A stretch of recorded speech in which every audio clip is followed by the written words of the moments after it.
Hello दोस्तों, आपके अपने चैनल अखिल स्टडी में दोस्तों आपका बहुत बहुत स्वागत है। दोस्तों आज मैं आपके लिए हिंदी की क्लास 38 लेके आऊँ। दोस्तों कौन सी हिंदी की क्लास 38, जिसमें आपकी यूपी पुलिस, यूपी टेट, लेखपाल और सीटेट जैसे एग्जाम के लिए मोस्ट क्वेश्चंस को लेके आऊँ दोस्तों, जो आपके एग्जाम के एक्सपेक्टेड क्वेश्चंस हैं। तो आइए वीडियो को शुरू करते हैं दोस्तों। वीडियो को अंत तक देखिएगा क्योंकि यह आपके लिए बहुत ही महत्वपूर्ण क्लास रहेगी। पहला क्वेश्चन हमारा, जितेंद्रिय में कौन सा समास है? तो दोस्तों क्वेश्चन कराने से पहले मैं आपको समास के बारे में बता दूं। समास, समास किसे कहते हैं? तो समास जो है दोस्तों शब्दों के मेल, दोस्तों क्या जो शब्दों का मेल होता है इसे हम समास कहते हैं। साथ ही दोस्तों समास का जो अर्थ होता है दोस्तों, क्या समास का अर्थ होता है दोस्तों संक्षिप्तीकरण या संक्षेप, संक्षिप्तीकरण या संक्षेप, ये समास का अर्थ होता है। अब आइए क्वेश्चन करते हैं, जितेंद्रिय में कौन सा समास, जितेंद्रिय में कौन सा समास है? तो जितेंद्रिय अर्थात इंद्रियों को जीतने वाला दोस्तों, क्या इंद्रियों को जीतने वाला, यानी ये तत्पुरुष समास के अंतर्गत जाएगा दोस्तों। काय के अंतर्गत आ जाएगा?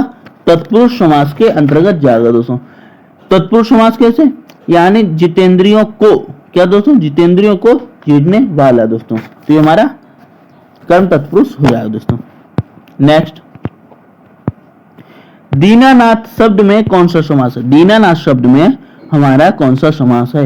दीनानाथ, कैसा दीन है उसका नाथ है, तो ये राइट आंसर हो जाएगा हमारा ऑप्शन नंबर ए, कर्मधारय समास के अंतर्गत इसका राइट आंसर हो जाएगा। नेक्स्ट, कौन सा शब्द बहुव्रीहि समास का सही उदाहरण है? निम्नलिखित में जो है कौन सा शब्द बहुव्रीहि समास का सही उदाहरण है दोस्तों?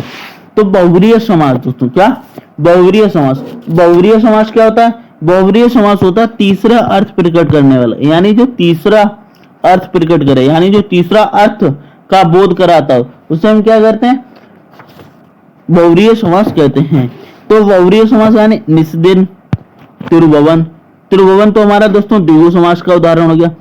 पंचानन, क्या पंचानन, तो ये हमारा राइट आंसर हो जाएगा बहुव्रीहि समास का उदाहरण दोस्तों, ऑप्शन सी का राइट आंसर।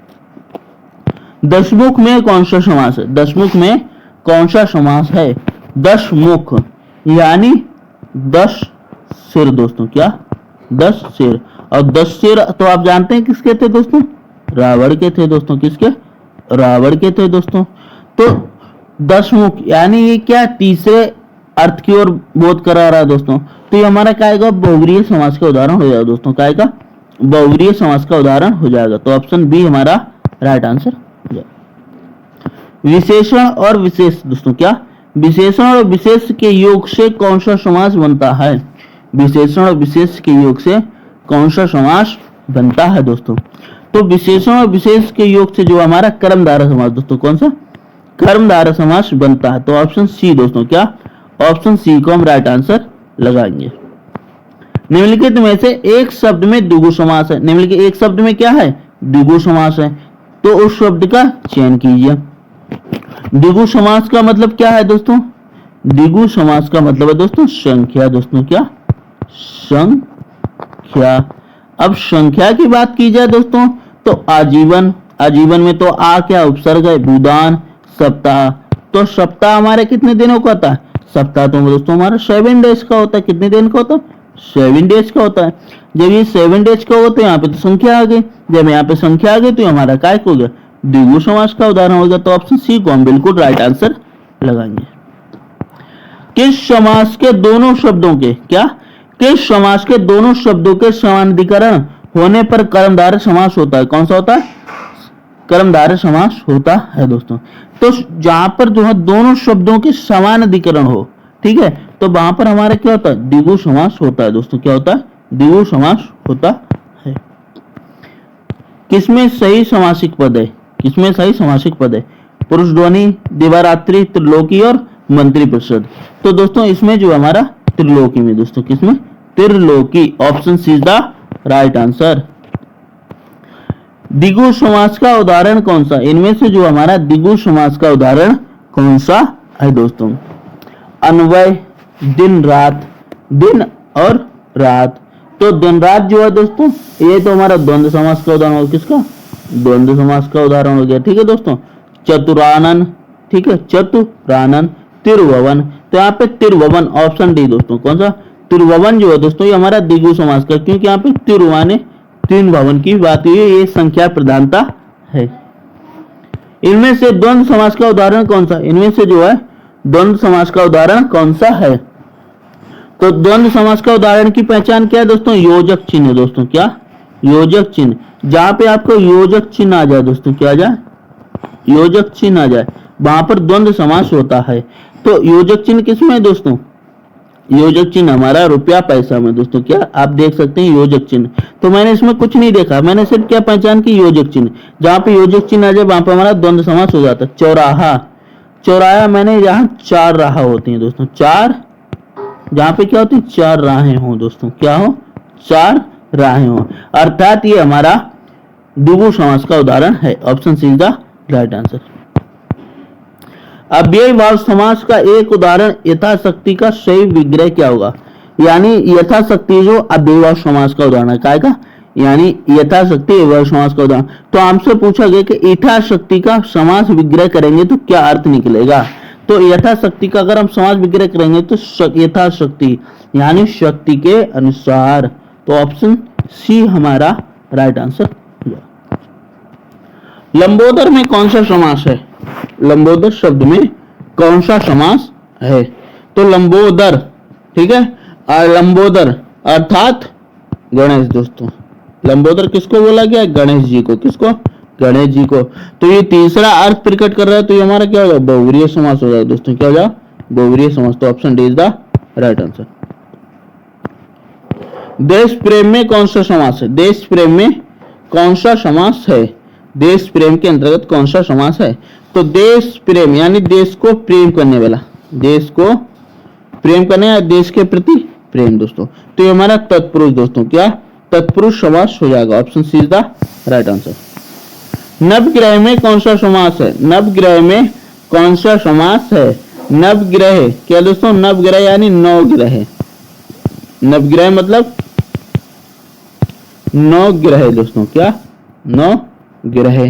तो नौ ग्रह हमारे किसमें होंगे, नौ ग्रह हैं तो ये संख्या है, जब संख्या है तो ये दोस्तों हमारा क्या हो जाएगा द्विगु समास हो जाएगा दोस्तों, क्या हो जाएगा संख्या है, यहाँ पे संख्या तो ये हमारा द्विगु समास का उदाहरण हो जाएगा। Option C is the right answer. वनवास, वनवास शब्द में कौन सा समास है, वनवास में कौन सा समास है। तो वनवास यानी वन के वासी दोस्तों, वन के वासी, तो ये तत्पुरुष समास हो जाएगा दोस्तों, क्या हो जाएगा तत्पुरुष समास। Option is the right answer. पंचवटी में कौन सा समास है, पंचवटी में कौन सा समास है। पंचवटी यानी बहुव्रीहि दोस्तों, क्या बहुव्रीहि, क्योंकि ये तीसरे अर्थ को बोध प्रकट कर रहा है तो ये बहुव्रीहि समास होगा। पीतांबर, पीतांबर शब्द में कौन सा समास है, पीतांबर शब्द में कौन सा समास है। पीतांबर यानी अर्थात पीला है अंबर दोस्तों, क्या पीतांबर में पीला है अंबर, अर्थात ये बहुव्रीहि समास दोस्तों, क्या बहुव्रीहि समास। युधिष्ठिर शब्द में कौन सा समास है, युधिष्ठिर शब्द में कौन सा समास है। तो युधिष्ठिर शब्द में भी हमारा क्या हो जाएगा तत्पुरुष बहुव्रीहि अल्लुक या कर्मधारय है, तो राइट आंसर हो जाएगा बहुव्रीहि समास दोस्तों, क्या बहुव्रीहि समास। Option B is the right answer. Sanskrit के ऐसे शब्द जिसे हम ज्यों का त्यों प्रयोग में लाते हैं उन्हें क्या कहलाते हैं। तो दोस्तों उन शब्दों को हम तत्सम शब्द कहते हैं, क्या कहते हैं तत्सम शब्द कहते हैं, यानी संस्कृत के वे शब्द जिनका ज्यों का त्यों प्रयोग कहते हैं उन्हें हम तत्सम शब्द कहते हैं। Option is the right answer. अब तद्भव शब्द क्या होते हैं दोस्तों, क्या तद्भव शब्द। तो संस्कृत के जो शब्द है दोस्तों उन्हें सरल अपनी भाषा में बोलना दोस्तों, क्या उन्हें सरल करके अपनी भाषा में प्रयोग करना दोस्तों, क्या प्रयोग करना, उन्हें तद्भव शब्द कहते हैं। देशज शब्द क्या कहते हैं, जो हमारे देशी शब्द होते हैं। विदेश शब्द जो है विदेश शब्द के यूज करते हैं उन्हें विदेश शब्द कहते हैं। निम्नलिखित में रूढ़ शब्द कौन सा है, निम्नलिखित में रूढ़ शब्द कौन सा है। रूढ़ शब्द, रूढ़ शब्द वे होते हैं दोस्तों जिनका कोई अर्थ ना निकले दोस्तों, क्या अर्थ ना निकले, तो वह हो जाएगा दोस्तों पशु दोस्तों, क्या पशु। अब पशु में जैसे पा को अलग करें हम, ठीक है, और शु को अलग करें तो इसका कोई दोनों शब्दों का कोई अर्थ नहीं निकलेगा, और जिसका अर्थ ना निकले वह क्या है रूढ़ शब्द है। वो कहता है ना कोई व्यक्ति किसी से बातचीत नहीं करता तो कैसा रूढ़ या बहुत अजीब सा होता है दोस्तों, ठीक है। तो ऐसा इसमें जब दोनों शब्दों कोई अर्थ निकले तो क्या रूढ़ शब्द कहलाएगा। तो option B D is the right answer. शब्द रचना के आधार पर बताइए कि कौन सा शब्द योग ऋण है। कौन सा शब्द योग ऋण है दोस्तों, योग ऋण। तो पवित्र, इसमें कुशल, विनिमय और जलज। तो जलज दोस्तों कौन सा, हाँ जलज। जलज जो है दोस्तों, जलज जो है शब्द ये हमारा योग रूढ़ शब्द है। Option D is the right answer. निम्नलिखित में से रूढ़ शब्द कौन सा, इनमें से जो है रूढ़ शब्द कौन सा है, आइए देखते हैं। तो रूढ़ शब्द मैंने बताया जिसका कोई अर्थ ना निकले दोस्तों, क्या ना निकले, मलयज, जलज, पंकज, इनका सबका अर्थ लेकिन वैभव का कोई अर्थ नहीं है। तो option D is the right answer. परीक्षा शब्द निम्नलिखित वर्गों में से किस वर्ग में आता है। परीक्षा जो है किस शब्द में आएगा दोस्तों, क्या में, तत्सम, तद्भव, देश और विदेश। परीक्षा, परीक्षा दोस्तों हमारा तत्सम शब्द है दोस्तों, कैसा है, तत्सम शब्द है। Option is the right answer. Magistrate शब्द है, मजिस्ट्रेट जो है कैसा शब्द है दोस्तों, तत्सम, तद्भव, देश और विदेश। तो मजिस्ट्रेट हमारा विदेश शब्द है, कैसा, विदेश, क्योंकि इंग्लिश का शब्द है दोस्तों, क्या है, इंग्लिश का शब्द है तो विदेशी शब्द है। Option D is the right answer.